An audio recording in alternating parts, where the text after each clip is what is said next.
ще ми бъде тъжно. Колкото и да е странно, тези двете песни имаха еднакъв успех. И адаптации, и осъдени души.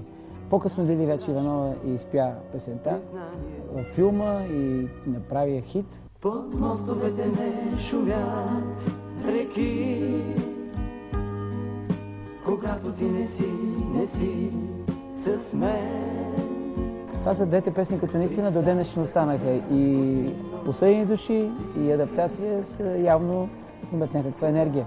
Васил Найденов в неговата музика произведе хитове, песни, защото тогава се наложи един нов сентиментализъм, да го нарека така. Имаше страшно много плакатност, страшно много идеология, далечни исторически, псевдоисторически, разбира се, цели, патетики и още всичкото това.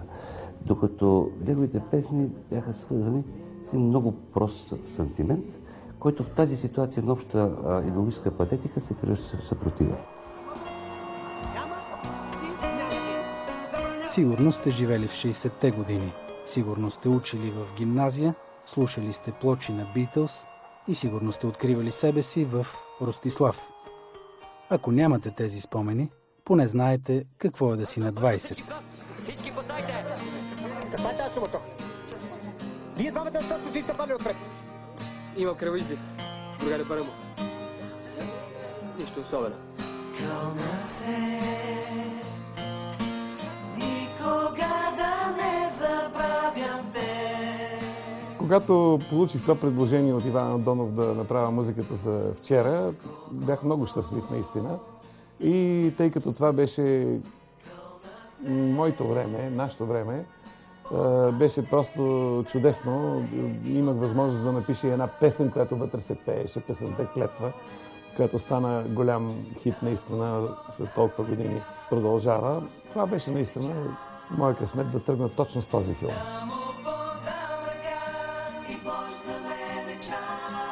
Това, което трябва да се знае за Клетва, че в последствие, като излезе в моя албум, това не беше вече изпълнението от филма. В филма много хора мислят, щурците пеят песента. Не е вярно. Във филма песента си се изпълняваше от две момчета, от артистите. Митко и Краси, още ги помня до сега. Дадах им песента на една касетка, бяха току-що измислил и им казах, ето научете и бяха ми изпял, разбира се. Нали? И те додаха след няколко дни с една китара и взеха да я пеят абсолютно като мен. Аз викам, аз не исках толкова много да имитирам начина, по който аз се пея. И те казаха, ми така си е хубаво, така си стана.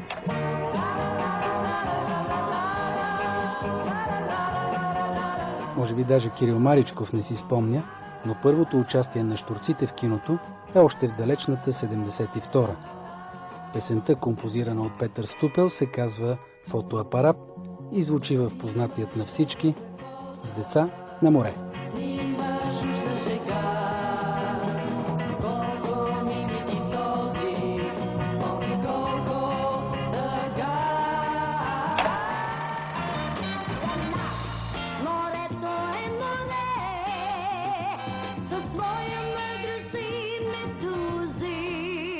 Едно момче завършва гимназия и е на кръстопът.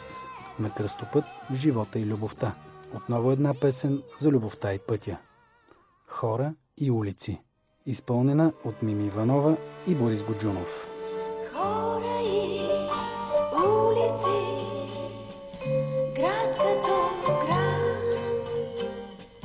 тръгваме някъде по планината.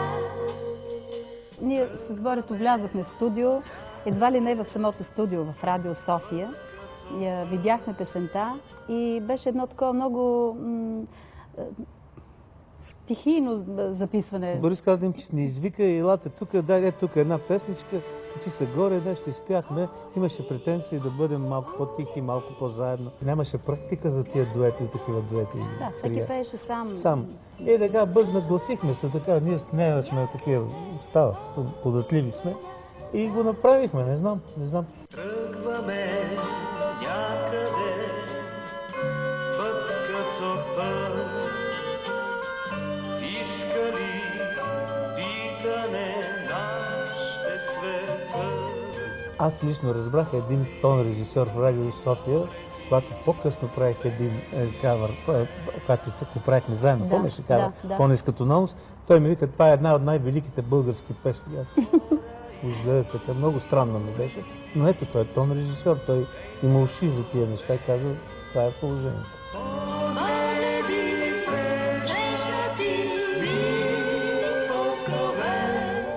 Каквото посееш, това ще поникне. Аз мисля, че младите предубедено са научени да не харесват това, което е било.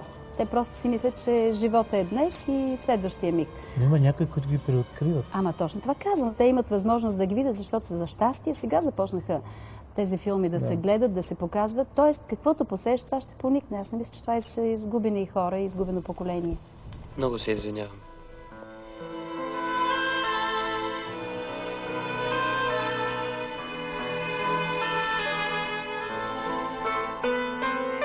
Мисля, че песните, голяма част от песните, които бяха създадени и се помнят и до ден днешен, не само от по-възрастното поколение, но и от младите, дори тези, които не знаят, че това са песни към филми, са много добри. Просто тогава имахме страхотни композитори и текстописци.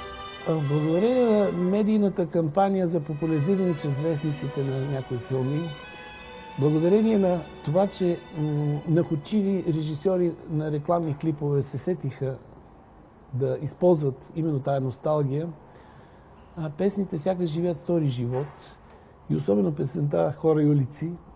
Силен е много текста на песента, защото той носи едно изключително послание и абсолютно илюстрира филма.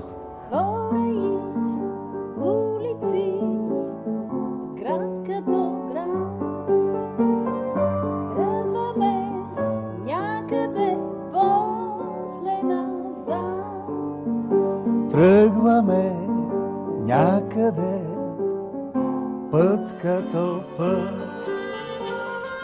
Искали питане наш ще света. С края на този брой на Кино по ноти не свършваме темата за любими песни от български филми. Просто я прекъсваме, за да продължим следващата неделя. Младост е